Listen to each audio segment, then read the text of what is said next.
Shalom Bapak Ibu yang terkasih dalam Tuhan.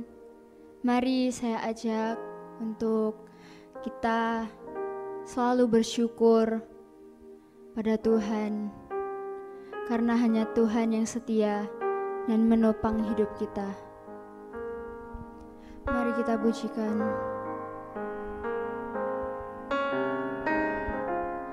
Dengan apa ku membalas kasih-Mu yang ku terima dari-Mu.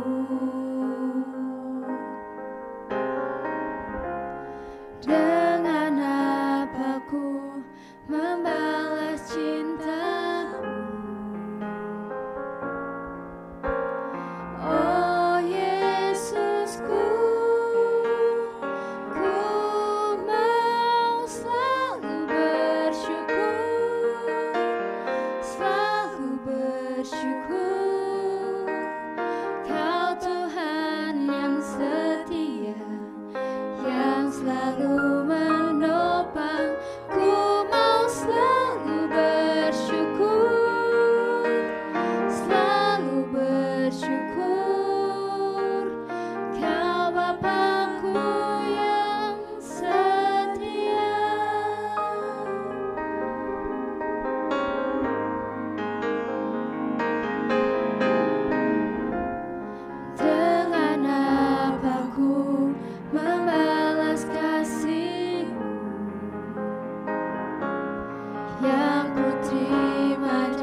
sesali keadaannya. Untuk semua pada waktu Tuhan tetap setia mengandalkannya. Segala yang terjadi di hidupku, janji Tuhan menghidupiku selalu. Ku yakin, percaya ada waktunya Tuhan, semua akan indah pada waktunya.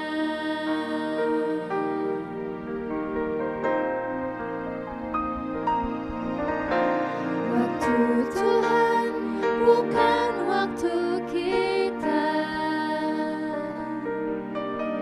Jangan sesali keadaannya. Untuk semua pada waktu Tuhan tetap setia mengandalkannya. Segala yang terjadi di hidupku, janji Tuhan menghidupiku selalu. Ku yakin, percaya ada waktunya Tuhan, semua akan indah pada waktunya. Segala yang terjadi di hidupku, janji Tuhan menghidupiku selalu. Ku yakin, percaya ada waktunya Tuhan, semua akan indah pada waktunya. Bapak Ibu Saudara, ketika kita merasa bahwa Tuhan belum memberikan jawaban atas doa kita mau tetap yakin dan percaya pada waktu Tuhan, karena Dia pasti memberikan segalanya indah pada waktunya. Mari kita mau angkat pujian ini sekali lagi, kita mau nyanyikan dengan sungguh-sungguh. Kita mau percaya meskipun dalam pencobaan, dalam ujian, kita mau tetap percaya hingga akhir bahwa semuanya ada pada waktunya. Tuhan pasti menjadikan semuanya indah pada waktunya.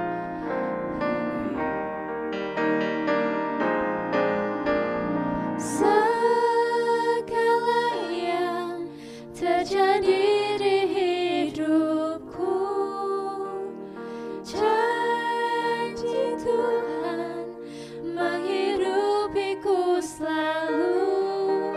Ku yakin, percaya ada waktunya Tuhan, semua akan indah pada waktunya.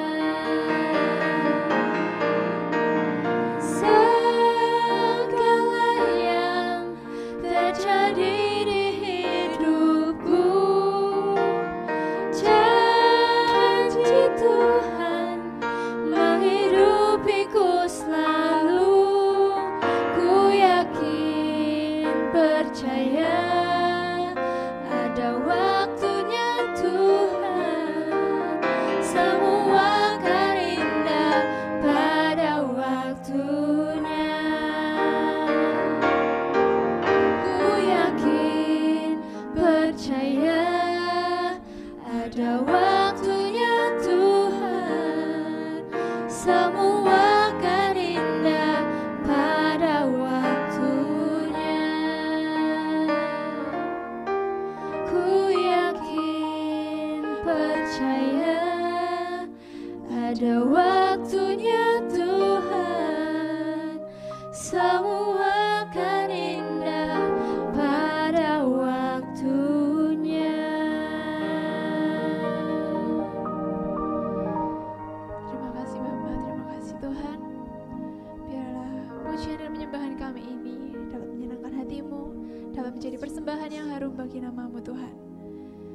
Bapa, sebentar kami akan menerima firman-Mu. Kiranya Engkau berkati hamba-Mu yang akan menyampaikan firman.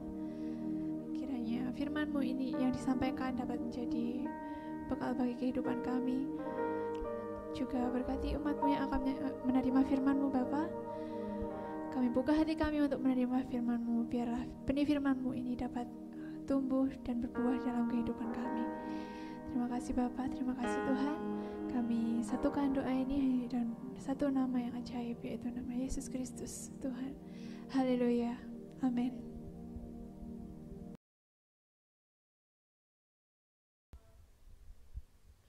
Shalom Bapak Ibu sekalian, selamat bertemu kembali dalam kasih Tuhan Yesus Kristus. Damai sejahtera dan sukacita menjadi bagian dalam kehidupan kita sekalian. Puji Tuhan. Mari kita sama-sama membaca dalam kitab Wahyu pasal 20 ayat ke-6. Wahyu 20 ayat yang ke-6. Dikatakan demikian. Berbahagialah, berbahagia dan kuduslah ia yang mendapat bagian dalam kebangkitan pertama itu. Kematian yang kedua tidak berkuasa lagi atas mereka, tetapi mereka akan menjadi imam-imam Allah dan Kristus, dan mereka akan memerintah sebagai raja bersama-sama dengan Dia 1000 tahun lamanya. Puji Tuhan. Ya. Pada saat sekarang ini saya akan menyampaikan firman Tuhan tentang kerajaan 1000 tahun damai. Ya. Kita tahu pernah ada kerajaan-kerajaan yang berdiri di dalam dunia ini, khususnya di Indonesia banyak macam kerajaan-kerajaan yang berdiri. Nah, itu tidak ada satupun kerajaan-kerajaan itu yang dapat memberikan kedamaian bagi masyarakat penduduk yang ada di bawah pimpinan raja itu. Tapi dalam ayat ini dikatakan nanti ada satu kerajaan 1000 tahun damai di dalam dunia ini, ya, setelah Antikris ada dalam dunia ini selama 7 tahun.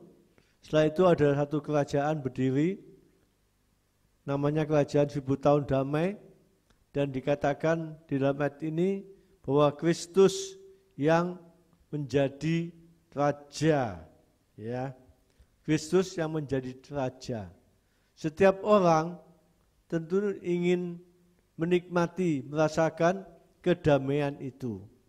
Damai itu artinya tidak ada perang, tidak ada kerusuhan, tentram, tenang, rukun, dan tidak bermusuhan. Itu arti kata-kata dari damai.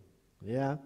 Nah, sekali lagi saya katakan bahwa setiap manusia yang hidup di dunia ini tentunya menginginkan menikmati kedamaian itu dalam hidupnya.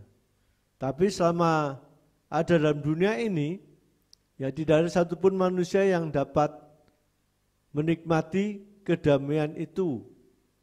Tapi nanti ada satu kerajaan 1000 tahun damai dalam dunia ini, dan Kristus yang memerintah dan Kristus yang menjadi raja. Bahwa nanti terwujud kedamaian itu bisa dinikmati, bisa dirasakan bagi yang masuk dalam kerajaan 1000 tahun damai. Ya, puji Tuhan. Nah, dan kita tahu banyak sekarang ini bangsa-bangsa dan negara-negara yang membuat senjata-senjata, khususnya senjata nuklir itu banyak macam negara itu yang membuatnya, seperti Rusia, AS, Cina, ya, Prancis, Inggris, Pakistan, dan lain-lain. Itu membuat senjata-senjata nuklir untuk membunuh banyak manusia. Ya. Nah, kalau setiap negara atau manusia yang ada di dalamnya membuat senjata-senjata seperti ini, maka itu tidak dapat diwujudkan perdamaian. Tidak dapat dirasakan dan menikmati kedamaian itu. Nah, itu kita lihat di sini, nanti manusia dapat menikmati kedamaian itu di dalam kerajaan 1000 tahun damai yang diperintah oleh Yesus sendiri di dalamnya. Ya, nah ini. Nah, kenapa kerajaan 1000 tahun damai nanti Kristus yang memimpin dan dapat mewujudkan kedamaian itu. Jadi ada kerajaan ya itu selama 1000 tahun damai ya. Nah, itu Kristus yang memimpin. Kalau kita baca tadi dalam ayat 6, 20 ayat 6 bahwa sebagai raja bersama-sama dengan Yesus 1000 tahun lamanya. Memerintah sebagai raja bersama-sama dengan Kristus 1000 tahun lamanya. Ini jelas. Jadi kerajaan 1000 tahun damai nanti akan ada dan terwujud kedamaian itu karena Yesus sendiri yang jadi raja yang memimpin di dalam kerajaan 1000 tahun damai. Nah, mengapa demikian? Dalam ayat yang kedua, kita baca dalam ayat ini, Wahyu pasal 20, ayat kedua, ya kita baca dalam ayat ini, ayat kedua, dikatakan, ia menangkap naga si ular tua itu, yaitu iblis dan Satan, dan ia mengikatnya 1000 tahun lamanya. Nah, kenapa kerajaan 1000 tahun nanti itu penuh dengan kedamaian? Pertama, kita tahu tadi bahwa Kristus yang memimpin, Kristus yang menjadi raja. Yang kedua, bahwa setan atau iblis itu diikat, ya, ditangkap, tidak diberi kebebasan atau diberikan izin untuk masuk dalam kerajaan 1000 tahun damai. Nah, apa itu kita tahu bahwa kerajaan itu nanti penuh dengan kedamaian karena tidak ada lagi iblis atau setan. Ya, sebab kalau satu tempat, satu rumah tangga, satu negara, kerajaan, kalau iblis itu ada, maka tidak ada kedamaian. Jelas itu tidak ada kedamaian. Ya, ini puji Tuhan. Nah, kenapa? Karena kita tahu ayat yang ketiga, iblis itu penyesat. Ya, dijelaskan dalam ayat 3 dikatakan, lalu melemparkannya ke dalam jurang maut dan menutup jurang maut itu dan memeteraikannya di atasnya supaya ia jangan lagi menyesatkan bangsa-bangsa sebelum berakhir masa 1000 tahun itu. Kemudian daripada itu ia akan dilepaskan untuk sedikit waktu lamanya. Nah, jadi iblis ditangkap oleh Tuhan, dimasukkan dalam penjara, tidak diberi kebebasan. Sebab Tuhan tahu bahwa iblis ini, setan ini penyesat. Ya, bisa menjerumuskan manusia pada jalan yang tidak benar, pada jalan yang salah. Ya. Nah, ini. Itu kerajaan ini penuh dengan kedamaian karena tidak ada lagi iblis yang ada di dalamnya. Sebab dikatakan dalam Yohanes pasal 6 ya, itu dikatakan bahwa iblis itu penipu, bapak pembohong. Nah, ini.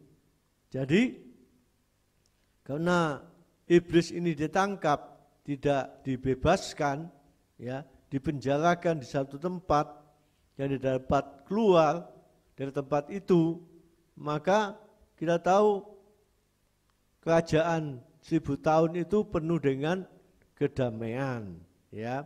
Karena iblis itu penipu, penyesat, ya, pembunuh, ya, sejak manusia pertama, ya, itu iblis penyesat, penipu adanya. Nah, jadi jelas di sini Bapak Ibu sekalian, ya, karena dengan adanya iblis, manusia tidak dapat menikmati kedamaian. Seperti saja kita tahu Petrus, dia memikirkan hal-hal yang bukan datang pada Tuhan. Sehingga Tuhan Yesus mengatakan pada Petrus, "Hai iblis, nyala engkau dari tempat ini." Jadi karena Petrus menghalang-halangi Yesus untuk mati disalib, ya, dipikir maksudnya itu baik, tapi Tuhan mengatakan bukan, itu adalah pekerjaan iblis untuk menghalangi Yesus mati di atas kayu salib, gunung salib Golgota.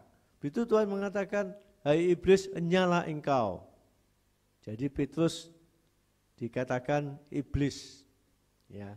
Juga Yudas demikian juga Iskariot, ya, dimasuki oleh iblis, sehingga Yudas menjual Yesus itu sebanyak 30 keping perak, sehingga dapat membeli tanah, ya, di situ hasil uang yang didapat menjual Tuhan Yesus, ya, harganya 30 keping perak.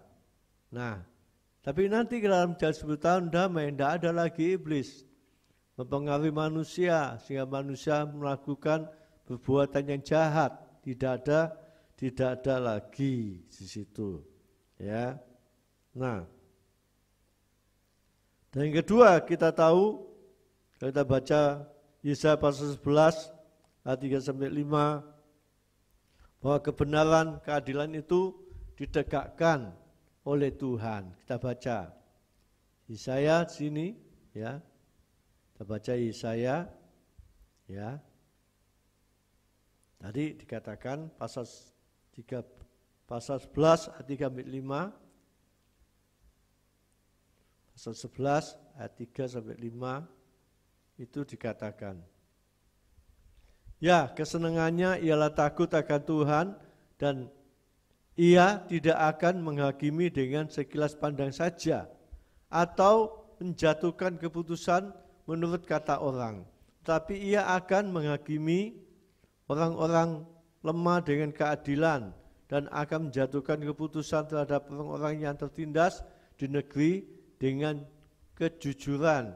Ia akan mengajar bumi dengan perkataannya seperti dengan tongkat, dan dengan nafas mulutnya ia akan membunuh orang fasik. Jadi nanti dalam kerajaan 10 tahun damai itu Yesus yang memerintah, dia akan menegakkan kebenaran dan keadilan. Jadi orang yang memiliki masalah persoalan diadili, ya, tidak peduli orang itu kaya, orang miskin, ya. Kalau salah dijatuhkan putusan juga salah tidak dibenarkan.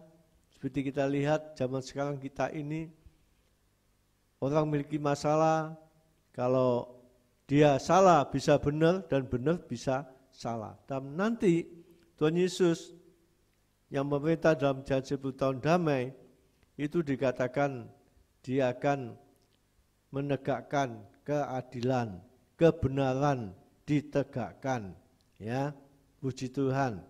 Jadi tidak ada lagi seperti sekarang ini dibalak-balik, yang benar jadi salah dan yang salah jadi benar, ya. Besok tidak ada, karena Tuhan Yesus yang memimpin. Jadi yang benar dia benarkan, yang salah dia salahkan. Nah, ini itu kerajaan itu penuh dengan kedamaian, ya, puji Tuhan. Nah, lagi ayat yang keempat tadi kita baca, ayat keempat tadi ketiga, ini keempat, ya, dikatakan situ, dikatakan bahwa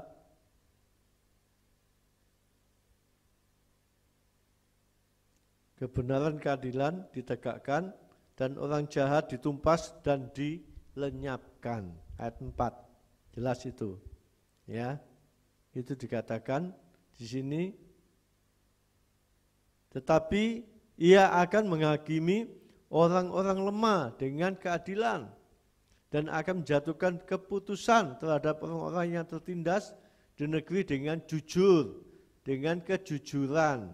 Ya, jadi nanti itu benar-benar orang jahat ditumpas dan dilenyapkan, tidak diberi kesempatan lagi untuk dapat hidup.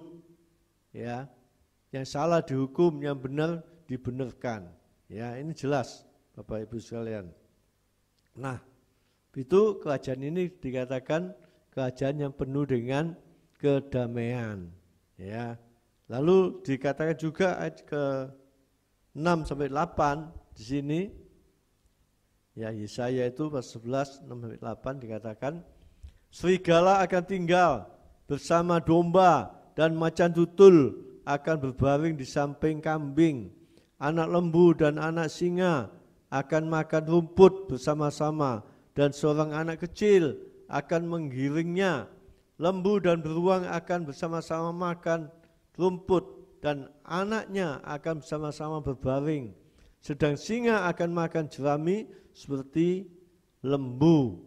Lalu ayat ke-8 dikatakan, anak yang menyusu akan bermain-main dekat liang ular tedung, dan anak yang cerai susu akan mengulurkan tangannya ke sarang ular beludak. Jadi kita lihat ya, di sini dikatakan bahwa binatang itu nanti juga jadi rukun satu sama lain. Kalau sekarang ini kita lihat enggak bisa. Ya.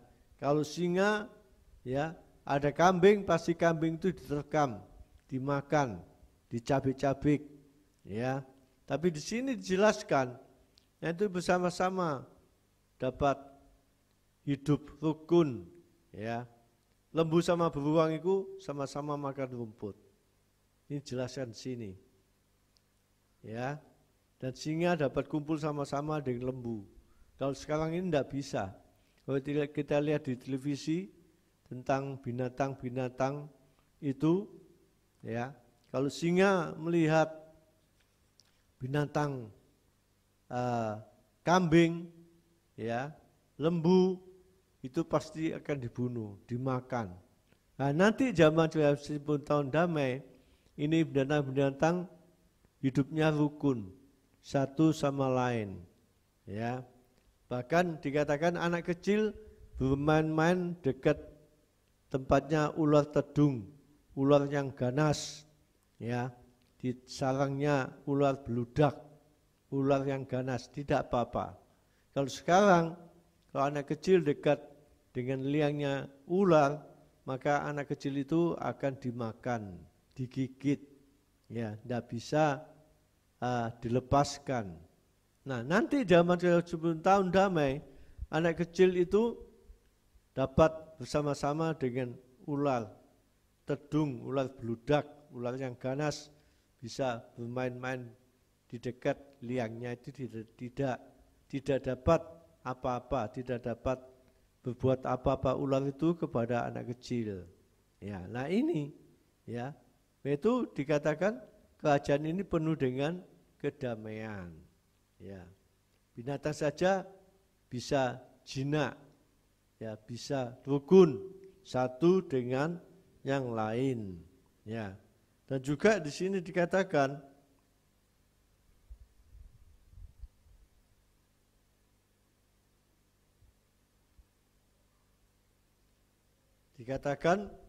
bahwa keadaan 1000 tahun damai nanti itu keadaannya aman dan tentram. Ayat 9 dikatakan, Yesaya pasal 11 ayat 9 dikatakan, tidak ada yang akan berbuat jahat atau yang berlaku busuk di seluruh gunungku yang kudus, sebab seluruh bumi penuh dengan pengenalan akan Tuhan, seperti air laut yang menutupi dasarnya. Wah, puji Tuhan, ya. Dan nanti di dalam 10 tahun damai tidak ada manusia yang ada di dalamnya itu berbuat jahat atau dikatakan berlaku busuk, ya. Nah, ini tidak ada lagi. Kalau sekarang banyak orang itu berbuat kejahatan. Di televisi setiap hari ditayangkan, di berita-berita itu banyak yang membuat kejahatan, tidak dapat dibendung, ya. Tidak semakin kurang, melainkan semakin tambah-tambah orang berbuat kejahatan. Itu negara tidak akan aman karena masih ada atau masih banyak orang yang berbuat kejahatan. Apalagi pada zaman bertambah sulit ekonomi, maka banyak orang itu melakukan kejahatan, ya. Nah, ini puji Tuhan. Dan juga dikatakan dalam Hujan 1000 tahun damai, Yesaya pasal 2 ayat 4, di sini dikatakan, ya, pasal 2 ayat 4, ya, Yesaya sini dikatakan demikian.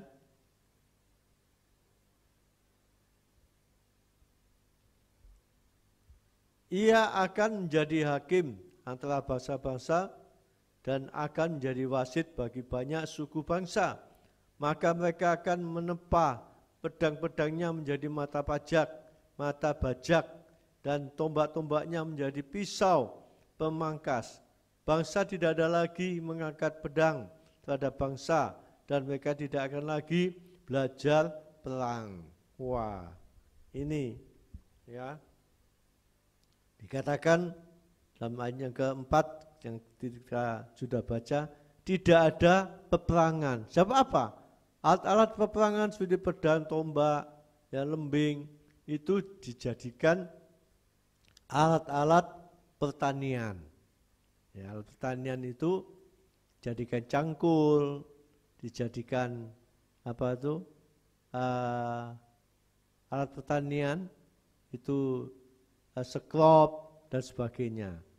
Ini alat-alat peperangan dijadikan alat-alat pertanian. Tidak ada lagi alat-alat yang dipakai untuk dapat berperang.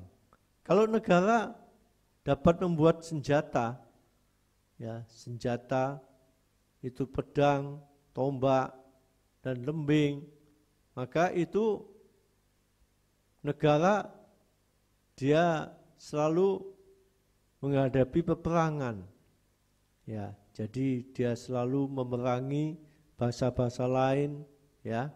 Sebab dia pikirnya punya senjata banyak dapat dibuat itu. Karena zaman dulu Israel tidak bisa buat senjata, melainkan bangsa yang lain, bangsa Filistin itu bisa membuat senjata, ya. Nah, jadi nanti di dalam Hujan 10 tahun damai, alat-alat peperangan ini tidak ada. Seperti pisau, pedang, itu tidak ada.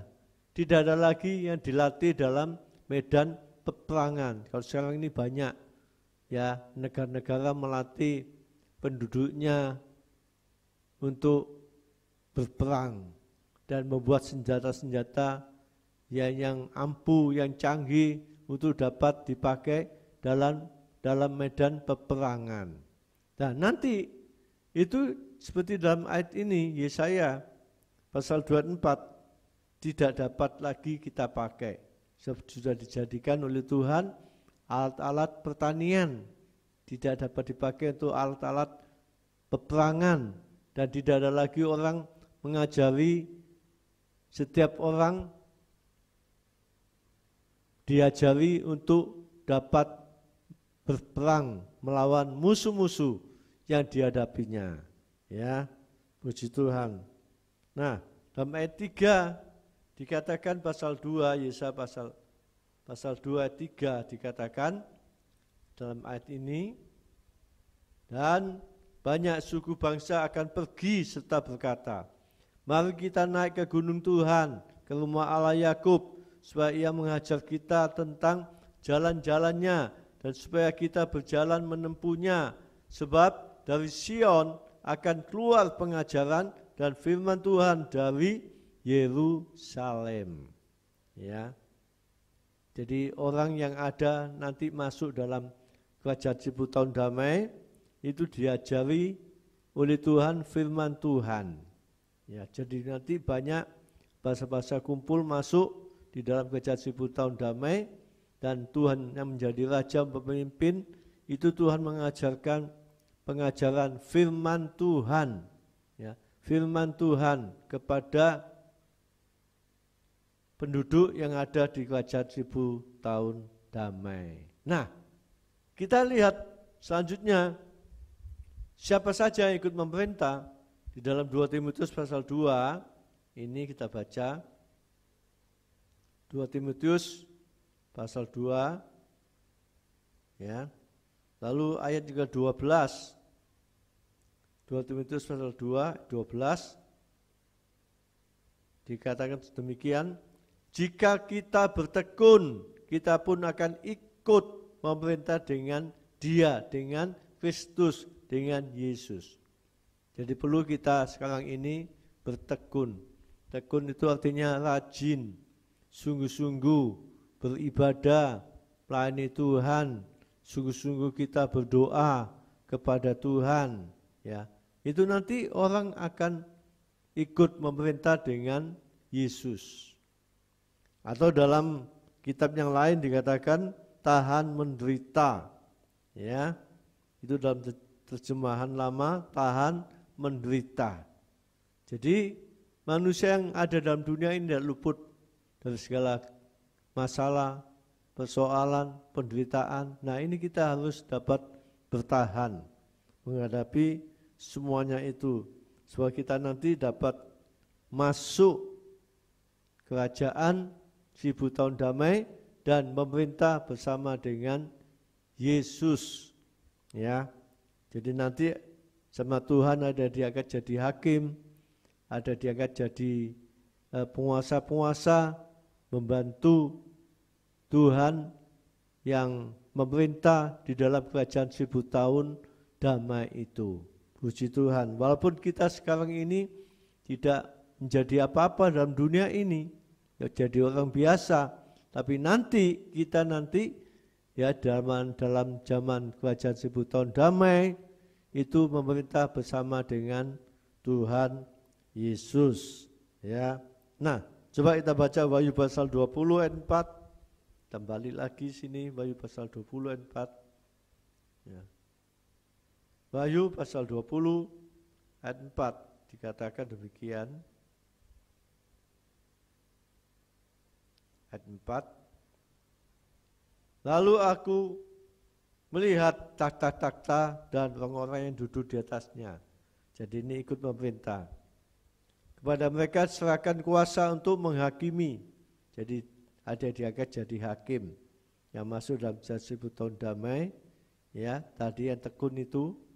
Nah, aku juga melihat jiwa-jiwa mereka yang telah dipenggal kepalanya karena kesaksian tentang Yesus dan karena firman Allah, yang tidak menyembah binatang itu dan patungnya, dan yang tidak juga menerima tandanya pada dahi dan tangan mereka, dan mereka hidup kembali dan memerintah sebagai raja bersama-sama dengan Kristus untuk masa 1000 tahun. Ya. Jadi ada dua macam golongan sini. Satu golongan yang masuk dalam kerajaan 1000 tahun damai, itu yang diangkat oleh Tuhan, lalu setelah Antikris telah tiada di dalam dunia ini, ya, lalu Tuhan Yesus bersama dengan gereja Tuhan turun ke dalam dunia ini, mendirikan kerajaan namanya 1000 tahun damai. Jadi setelah Antikris tidak ada lagi, maka Yesus akan datang bersama dengan gerejanya, orang-orang sucinya dapat masuk dalam kerajaan 1000 tahun damai. Tadi jelas dikatakan pemerintah bersama dengan Yesus, ada yang jadi hakim, ada menjadi raja-raja, di situ dikatakan, ya, oleh Tuhan Yesus sendiri. Nah, puji Tuhan. Nah, dalam ayat 4 tadi dikatakan yang ikut memerintah oleh Tuhan diangkat jadi raja-raja bersama dengan Tuhan, dikatakan mereka yang dipenggal kepalanya. Ya. Karena kesaksian Yesus jelas ini. Ya. Karena kesaksian tentang Yesus karena firman Allah. Ini yang masuk dalam kerajaan, dalam aniaya, zaman aniaya antikris. Dipenggal kepalanya karena kesaksian Yesus, karena firman Allah, karena dia tetap beriman kepada Tuhan, tak mau menyembah pada binatang, pada patung, dan menerima tanda pada dahinya 666, ya, dan tangannya. Lalu di sini dikatakan dan mereka hidup kembali dan memerintah sebagai raja bersama-sama dengan Kristus untuk masa 1000 tahun. Wah, luar biasa Bapak Ibu sekalian. Mari kita sama-sama masuk dalam doa. Terima kasih Tuhan buat firman-Mu yang telah kami sampaikan. Biarlah firman-Mu dapat menambah pengertian buat kami, agar kehidupan rohani kami dapat bertumbuh dalam pengenalan akan Tuhan. Berkati setiap yang sudah mendengarkan firman-Mu dalam usaha pekerjaan yang kami kerjakan, kesehatan kami, rumah tangga kami, anak-anak kami, pelayanan kami, rohani kami pada masa-masa yang datang. Terima kasih Tuhan, terima kasih agar kami dapat boleh tetap kuat di dalam Tuhan Yesus, karena Tuhan sudah memberikan kekuatan bagi kami semuanya, sehingga kami pakai hidup kami ini untuk kemuliaan nama-Mu. Terima kasih Tuhan, terima kasih. Berkati yang sudah mendengarkan firman-Mu. Dalam nama Yesus, kami sudah berdoa, haleluya. Amin.